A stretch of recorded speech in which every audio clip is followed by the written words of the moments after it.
Yes, no, or maybe September Books edition. Yes, if you love a Roman Empire kind of a romance book with a lot of spice in it. If not, maybe. This is the story of Bridget on Ashaberg. She is the princess of Eldora who falls in love with a commoner who is also her bodyguard. His name is Reese Larson. How Bridget and Reese are going to go against the world and change everything so that they could stay together is the story all about. Personally, I did love the story. Though I was not a spice lover, I did love the entire book because if you remove the spice from it, still it had something so magical in it. Usually with books, we always talk about fictional men, but Bridget von Ascherberg in this book, she literally changes the law so that she could stay with the love of her life. So that is something really need to be talked about. So I loved how Reese and Bridget were so passionately in love with each other. And overall, it was a good read. Yes, this is obviously haters to lovers talk. Josh Shin, he's a doctor. He falls in love with his sister's best friend, who he hates his entire life. And her name is Jules Ambrose.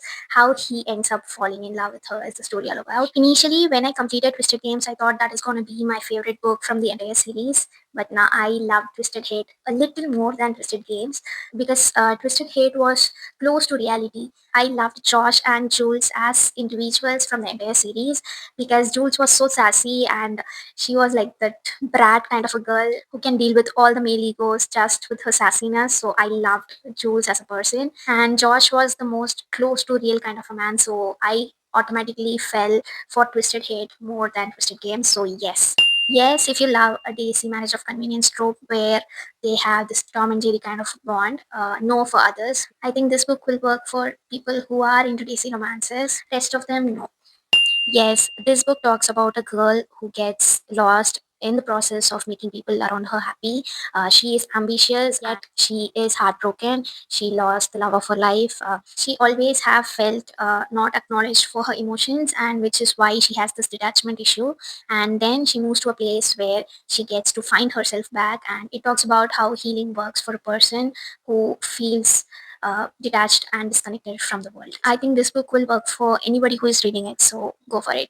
Yes, this was one of my recent favorite books. This book talks about three sisters in the pre-colonial era who has a hotel and how they are going to protect it from the Britishers' rule is the story all about. As a whole book, it was so fast and there was so much tension when you read it because it was set in the pre-colonial rule and that was making it so gripping as a whole story. And it had an amazing storytelling where you can literally feel like that is happening in front of you. When I was reading, I couldn't feel like it's a plot, it's a fiction that is happening in a pre-colonial era. I could literally feel like, oh, this has already happened, kind of a feel. Like I felt that happened for real. The narration was like that, so it was outstanding as a whole.